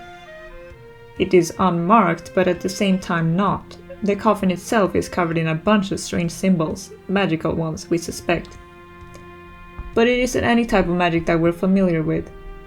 In other words, they may as well keep something sinister at bay as trapping an innocent soul in there for all eternity. Imagine a poor sovereign doing everything for the town only to be erased from history and trapped in a coffin by political enemies. I shiver at the very thought. Needless to say, we should be careful with this thing. We can't put it back in the ground. That spot is needed for another grave. Then what are our options? I suggest we do the reasonable thing and figure out who is in the coffin and why. Figuring out what the magical symbols mean is of utmost importance. Or we could let someone else take care of the coffin for us. I suggest sending it to a country that often deals with magic and might be interested in researching the symbols. Or if we feel like it, we can open the coffin. No, Sophia, that is far too dangerous. Oh, come on. If it's dangerous, wouldn't we have known about it for now? We would at least have heard about some old legend about a cursed sovereign or something. Even so, I highly recommend not opening the coffin until we are certain nothing dangerous will happen. What do you say, kiddo? Should we do some research, open the coffin, or send it to someone else? We shall randomize it and see what we will do. Number 2, we will open the coffin. Open the coffin. I am aware of the risk that opening the coffin could pose, but I'm willing to give it a try. After all, what are the odds that it's dangerous? They are quite high, I fear. Don't be a wimp now, Jack. I'm with Swordlake on this. How bad can it be? Whatever spells are put on that thing, if any, are probably too old to work. If something bad happens, I will blame the two of you. Sure, I'll take the blame. Now then, let's head over to the graveyard and pop open that coffin, shall we? A while later, you stand before the coffin in question. Standing this close to it, seeing the strange magical symbols with your own eyes, you get cold feet. However, it is too late to back out of it, since a couple of workers are prying the lid off. You hold your breath as the lid slides off. No one screams in pain, no ethereal creature or toxic fog slips out of the coffin. So far, so good. The workers take a quick look in the open coffin before ushering you forward. Standing right next to it, you can clearly see the skeletal remains in the coffin. It is impossible to tell age or gender from the bones alone. However, the fairly well-preserved clothes indicate a man of high stature, dating back to the Mermaidian era, ranging between GY 2315 and GY 4683. So he could have been in any range between 2000 years. You're even prepared to call the clothes indicative of a sovereign. Sure looks like a sovereign to me, Sophia says, looking over your shoulder. Why would a sovereign be buried like this, forgotten, in a coffin covered with magical symbols? Something is off, Jack says. Let us hope it is an innocent soul and nothing sinister. You nod. The remains in the coffin look harmless, but you have heard enough horror stories about the dead coming back to life to know not to judge them prematurely. There is still time for things to turn sour. Therefore, you order the two workers that opened the coffin to stay guard. Their reluctance is swept away by your offer the offer of double pay for an unforeseen future. I'll stop by now and again to check up on the pile of bones too. Sophia says reassuringly. Just to be on the safe side, I don't expect anything to happen. If something was going to happen, it feels like it should have already happened. You nod, more at ease now that the remains will be kept under watch. With that, you can return to your regular duties. It is late in the evening. You have just finished your daily duties and are about to head to your chambers. Then suddenly the doors swing open. Swordlake, we have a big problem. Is someone hurt? Not severely so, no. However, the guards that were stationed at the coffin we found the other month were knocked out when they were suddenly flung to the walls. Sophia was there as well. One of the guards were thrown at her, so she sprained her ankle. Not worse than that, thankfully. I was actually on my way there to see how the investigation of the coffin was going, and I met a limping Sophia on the way. She said, "The skeleton guy is on the loose." I ran here as quickly as I could when I heard. You did well, Jack. Especially for his age. Where is that skeleton now? I do not know, but I fear it is only a matter of... Jack gets cut off by the door slamming against the walls. You catch a glimpse of unconscious guards outside. A skeletal figure dressed in ancient, exquisite garments walked towards you. There is no doubt that it is the same skeleton you saw in the coffin last month. The undead being moves slowly and deliberately, always with his hands towards the sides, ready to use the same type of magic that flung the guards at the coffin. As the creature stops in front of you, you can't help but look into the dark hollows of its eyes. A supernatural fire burns deep in the deep dark. Deep in deep. You are the current sovereign, I presume. The rattling jaws indicate that it is, in fact, the skeleton that speaks. You are impressed that you even understand what he's saying, considering how old he seems. Yes, I am. Well met, sovereign. Appearances may deceive, alas, I am a sovereign as well, one of the grandest in Mistwinter Bay's history. Malowan Hollow is my name. Do bells chime for you, sovereign? If you're asking if I know who you are, then yes and no. I have heard of the hollows of the Mermaidian era. Mermaidian era? It is not now, then? Certainly not. The Mermaidian era ended in... I can't read numbers. 4,683. It is 7,010 now. My, I reached the future. My powers are indeed strong. Then are you, sovereign, not one of the great hollows? He's kind of like one of those people who freeze themselves and then wake up thousands of years later. Yeah, kind of. No, I am of the entertainment family. Ah, a shame, yet a blessing in disguise. I don't know what you're talking about, and I'm not sure I want to know. I don't know, and I don't care to know. You did attack my guards and advisor after all. You should be glad I haven't called for reinforcement yet. There is no need for that, sovereign entertainment. I am here for discussion and a proposal, one sovereign to another. You want me to give you an audience right now, after what you've done to my subjects? Why, yes. Swordlake, I do not think you should give this creature an audience. Creature? I would have you know, old man, that I am the greatest sovereign to ever ruled Mistwinter Bay. You say that in front of the current sovereign who happens to have access to a couple of thousand years worth of history, whilst you have been stuck in a coffin for millennia. Historical knowledge matters not when faced with great powers. Would you hear me out, Sovereign Swordlake Entertainment? I promise my proposal is one of great interest to you. I guess we'll see what the generator says. I'm pretty sure it says 2 every time you click on it. Yeah. So try like 3 times and 2 every time. audience. I will listen to what you have to say, but I won't make any promises. An ear is well enough for now. As previously mentioned, great grammar, I have a proposal, one that will guarantee Mistwinter Bay a long and prosperous future. I was quite the sovereign back in my days, loved by all. I brought Mistwinter Bay into a golden age. Do not believe him, Swordlake. The Hollows were notorious for being cruel and villainous rulers.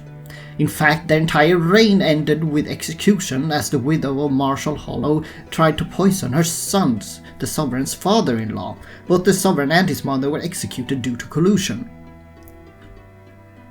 Hush, old man. man. Those people mean nothing to me. They were far beyond my time, were they not? Yes, but... Hush, I said. Let the sovereigns speak. My proposal is thus, Swordlake Entertainment.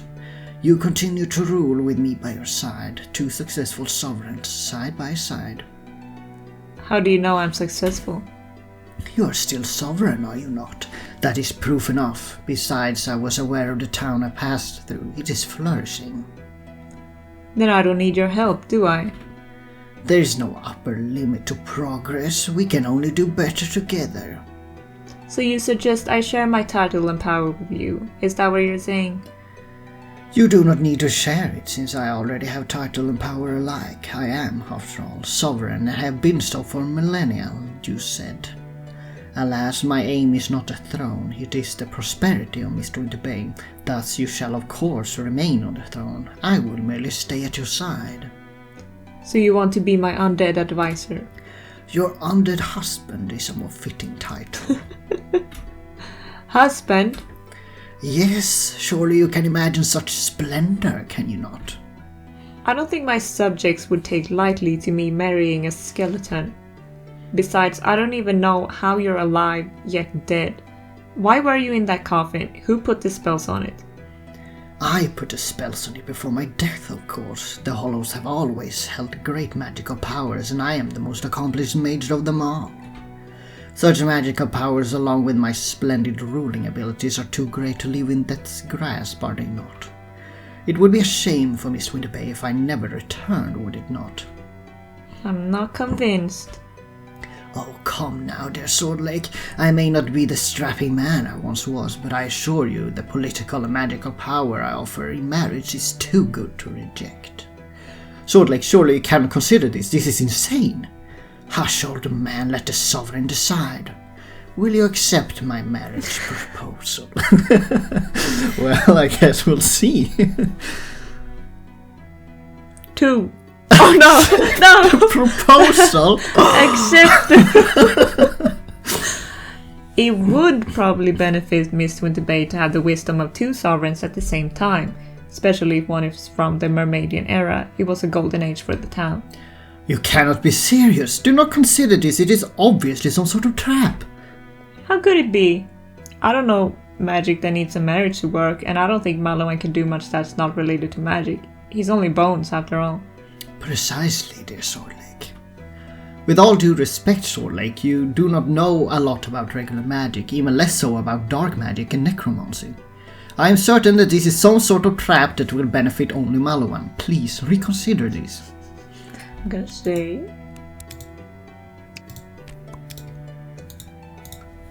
Now let's see, what shall it be? Reject Number 2! the proposal. Number 2! Reject! Yes! Yes! The part of you that was serious is quickly brought back down with Jack's panic. This is clearly a very bad idea. I was only joking, Jack. There's no way I'd marry a pile of bones. What was that? You are teasing the very LevUNknown Hollow. This will not go unpunished, Sovereign. Mistwinter Bay is mine. You and Jack barely dodge as LevUNknown yells out some sort of ancient spell, hurling rays of magic towards you. LevUNknown turns to burning the throne room as you and Jack hide behind the throne. Just as you are about to call for guards, several doors leading deeper into your estate swing open. Row after row of guards rush in. They must have heard the commotion and waited for the right moment. Flames are aimed towards them, but their shields and sheer number make them reach LevUNknown in no time. You barely have time to reflect upon the fact that LevUNknown already seems significantly weaker than moments ago before he is brought to his knees. In less than a minute, the guards can leave LevUNknown and focus on extinguishing the flames instead. All that's left of LevUNknown is a pile of dust in ruined rags, never to pose a threat to you or Mistwinter Bay ever again. You and Jack let out a sigh of relief as you leave your hiding place. The flames are already extinguished, but you can tell there has been some damage. I estimate we will have to spend about 50 gold on repairs. It is not too bad, but money we could have avoided spending had not that wild creature shown up, Jack mutters. You sigh, well aware that you have no choice but to spend 50 of the town's precious gold to repair the throne room. You find solace in the fact that none of your subjects were severely injured. With Malawan Hollow gone for good, you will hopefully not have to worry about a necromantic sovereign ever again. Hopefully not. Who knows? R.I.P. skeleton husband. Yeah. What a marriage it would have been. Yeah.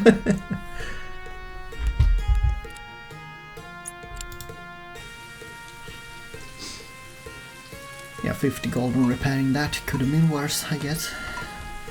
You can still afford to build something. I thought it would have been 100 gold or something. What to build?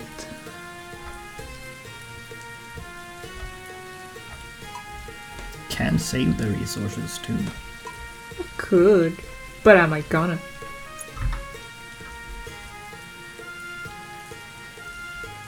Yeah. Could trade. Yeah, we have quite a bit of food. Yeah, now that Kiera moved in, we have a new trade partner that gives better deals when you buy stone. Now we can basically afford everything. Except the infirmary. Because that one's expensive, but it's also pretty useful. Keep. Yeah, I don't think we can upgrade a town wall either. No. Yeah, we need more stone for that. Yeah, so what are we gonna build then, huh? I'm not sure.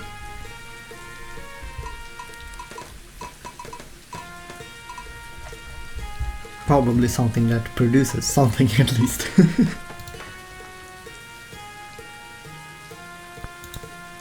What do we need?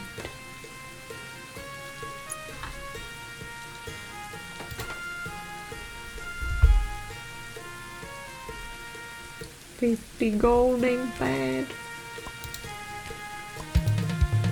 Showing off more of your bias toward building the universe. I just want money.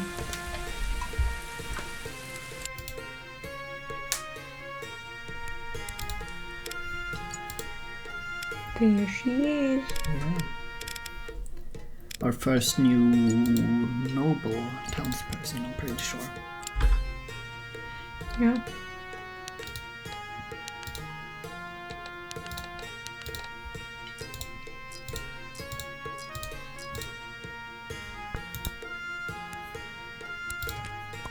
Another main event.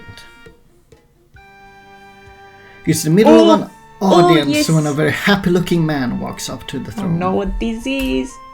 Greetings, Sovereign. My name is Stanley Barker. You don't happen to be interested in buying a lottery ticket?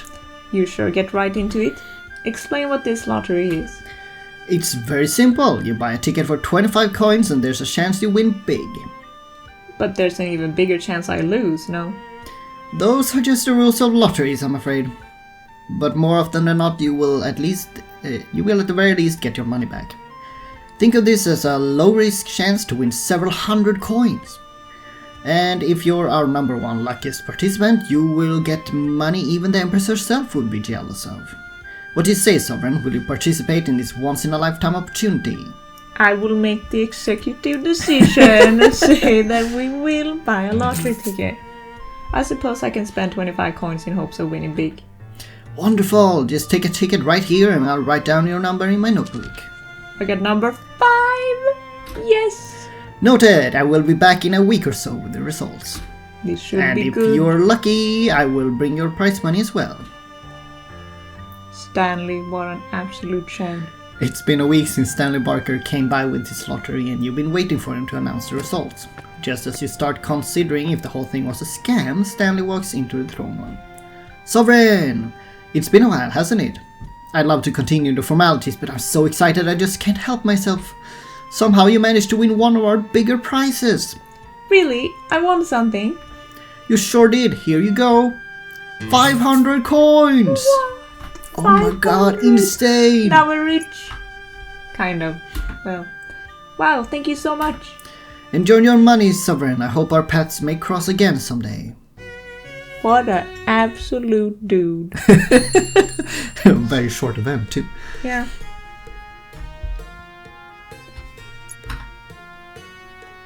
Can't really build anything though. No.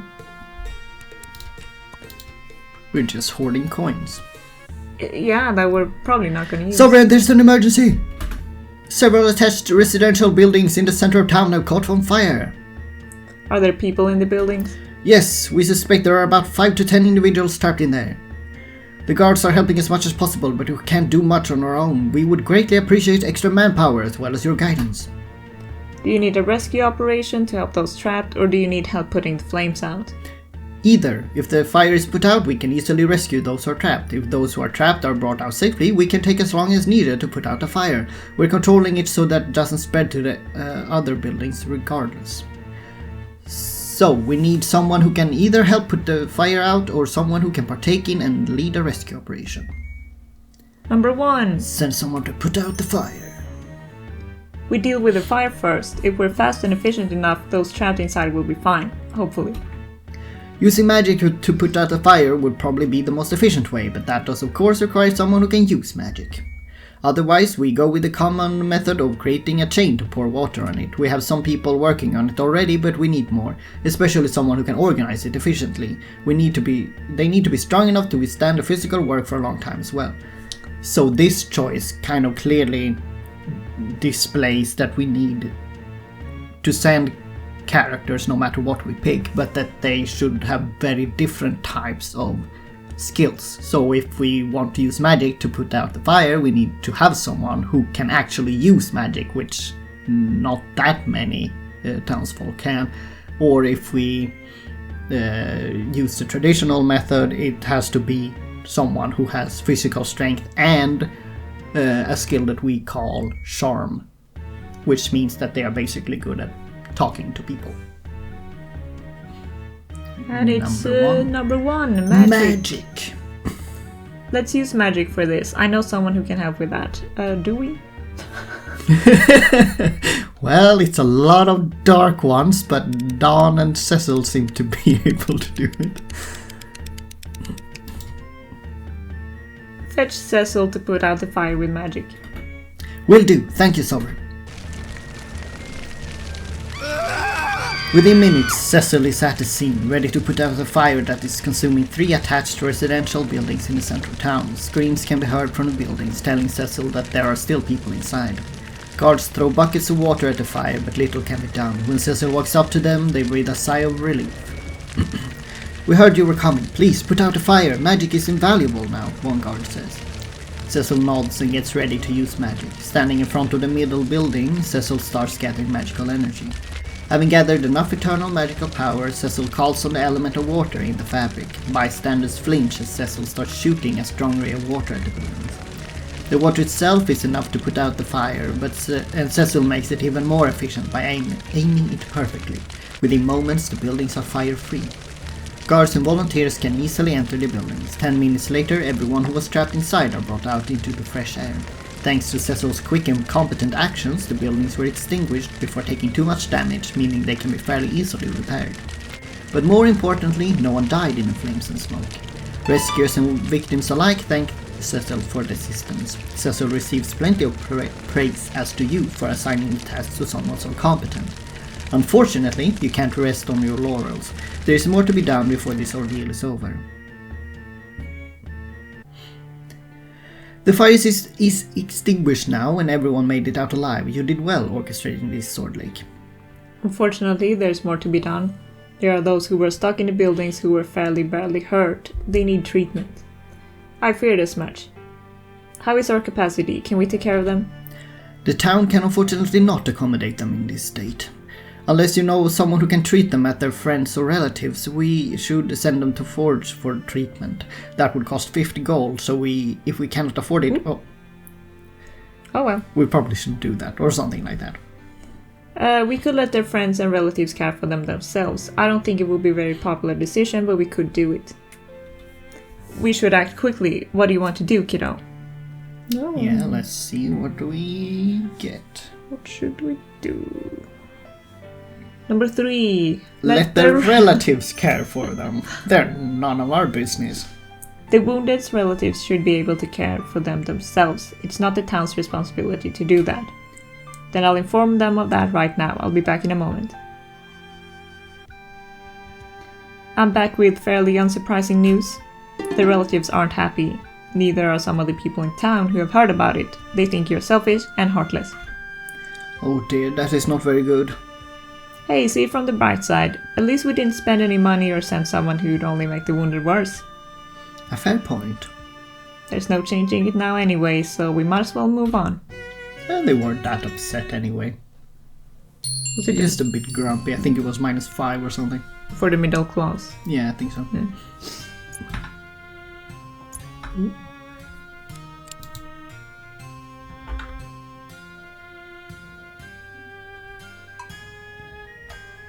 Getting rich so fast. Yeah, well, that's sort of the thing. It snowballs once you have a few buildings, so that's why it's pretty difficult to like adjust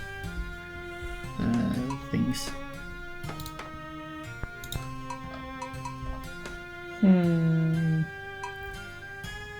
Yeah, what you gonna get? I don't know. Let's build the alchemist laboratory. Alchemist Amari Englia has now moved in. People get pissed. Well, And happy. now they like us so much. Doing so well, except with our own people. Yeah. Well, it's not too bad now. Most are just around 0.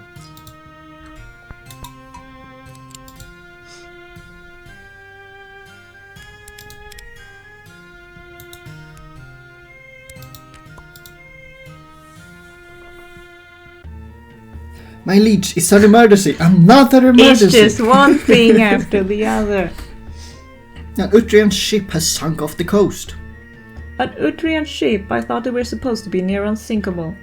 They are, but the mist was especially thick this morning, making navigation practically impossible for even the most experienced local sailors.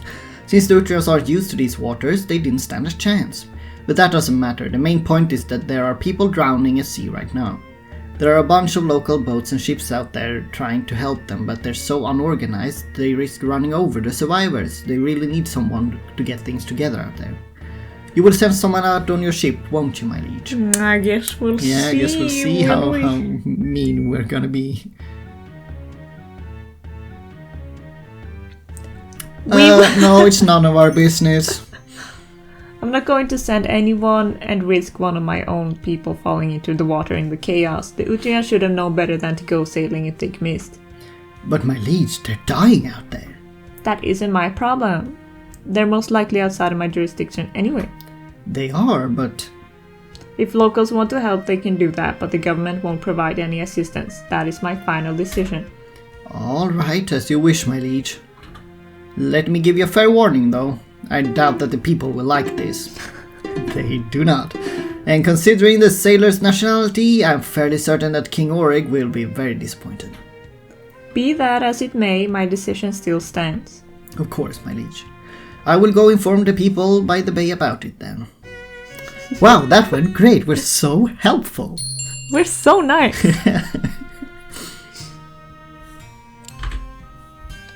Yeah, Orig isn't particularly happy now. He was like plus 25 now. Yeah. So.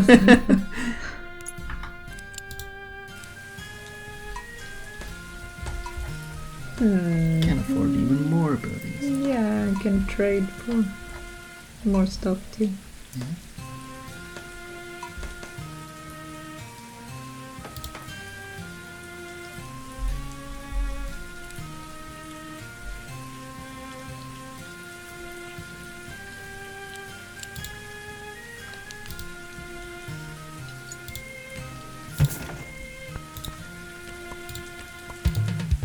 Building the town hall, so the town secretary M.G. Favas has moved in.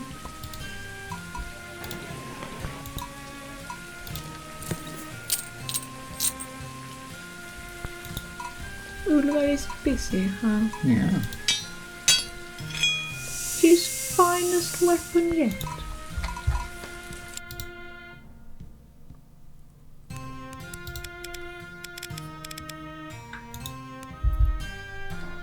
let's do this one short event and then it's probably a good spot to stop because we've done more than a year now. It's the end of today's audience and an interesting looking man steps up to the throne. He radiates confidence as he greets you with a big smile. The first time meeting the best character. Not at all biased. A pleasure to meet you, Sovereign. Yes, it is I, Kibby the Traveling Traveler. No, you do not know me, for I have not set foot in Mistwinter Bay before. Can I help you, Kibby the Traveling Traveler? You definitely can. That is why I have come here to seek an audience with you. I recently came to Ruminus from a faraway land, one which I will not name for it is not important. I want to explore everything there is to explore. I've heard this continent consists of 7 countries, all with their own cultures and traditions. As a professional traveler, I want to collect souvenirs from these countries, and I'd like to ask you to aid me in this quest by funding my travels. And what would I gain in this quest of yours? My eternal gratitude and friendship, as well as a souvenir of your own. Were not my friend, I do not collect regular boring souvenirs. I only want some really cool stuff. I'd make sure that whatever I get has a duplicate so that I can give to you as a reward for funding my travels. What counts as really cool stuff? Rare treasures that can only be found in these specific countries. You mean like legendary artifacts? Exactly that. And how exactly do you plan on getting 2 of them? We'll cross that mountain once we get to it. This time I want to go to Iskor. Since it's far away, I have to ask you for 100 coins. We're rich, he can go. You make the decision to do that. Fine, I'll randomize it then. Here we'll go. I agree to your deal, Kibby. Thank you, Sovereign. I will depart at once. You can expect me back before the month is over. Make sure you bring me a rare souvenir as you promised. You have my word. Almost an entire month later, you finally see the doors to the throne room open and the familiar figure of a traveler enters. You're finally back. Took you long enough. My apologies, Sovereign. I got caught up in something unexpected. What happened? Almost as soon as I set foot in Iskor, a bunch of locals surrounded me, impressed by my magical aura. I had no idea what they were talking about at first, but I was soon enrolled in some sort of magic school and they taught me a bunch of stuff. I was a little disappointed since I came there for sightseeing, but all I was looking at were books and strange symbols in a classroom. But I can't complain too much since I didn't have to pay for anything while I was there. So you spent an entire month learning magic? Yes, pretty much. What about the souvenir I paid you to get? Don't worry, I'm getting to that part. I was learning magic so fast that the damn Stormak came to check in on me after he learned that a traveler was doing so well. He was surprisingly polite for a walking magical tree. He's an elemental. I noticed he had a cool staff and asked what it was. He told me about the Staff of the End. I had recently learned about the void in magic school, so it was all very interesting. I asked him if he thought I could make a powerful staff as well, and he encouraged me to give it a try. All in all, he seemed somewhat impressed that I actually managed to make progress on my staff at all, especially after he found out about my relationship with you. I actually made several staffs during my stay there, and I had help from my magic teachers as well. Since I kind of failed at getting a real souvenir, I figured I can give you my best staff instead. Wow, we got that stick! Wow! Incredible! And I like 2 achievements. What do you think? Doesn't it feel powerful? Kibby, this is a stick. I know what it looks like, but what matters is the magic on the inside, no? I can definitely feel something from it. See, that's all my hard work paying off. But what does it do? It will elevate your magical powers a little. I've mostly been using it to shoot fireballs at targets. Want me to show you? No, thank you. I'll just take your word for it. Good, then my work here is done for now. I'd better get going. Where to? Back to Iskor. My training isn't over yet. I just snuck away to give you this. I should return before they start looking for me. Alright, good luck with your studies. Thank you. I will return here when I want to go travel somewhere else. So that was Kibby, gave us a nice stick. And now we can see that stick in our collection. And we have a little description about it. A staff made from a branch of an Iskorian tree, gifted to you by Kibby, the traveling traveler, after he obtained it on a trip to Iskor. No additional effects. Yeah. Because our character can't use magic, so it's the staff is useless. Yeah, literally useless. Yeah, but I guess that might be enough for this time. We've been going a while, so... Yeah, almost on year 3. Yeah, not too shabby. And now we have certainly more characters than we started with, and we've seen some less than stellar results in some events, but others have gone pretty well, all things considered. I mean, we did win the lottery in a way. So we're not doing too bad, but yeah, that should be it for now. If you have any suggestions on what we should try, if there's any foreign leader or townsperson you want us to hang out with, or if there's a building you would like us to build or something to upgrade, or something like that, make sure to leave a comment and we'll see to it in the next episode. Yeah. Make sure to subscribe to know when the next part is out, and we will see you then. Yeah, bye-bye. Bye.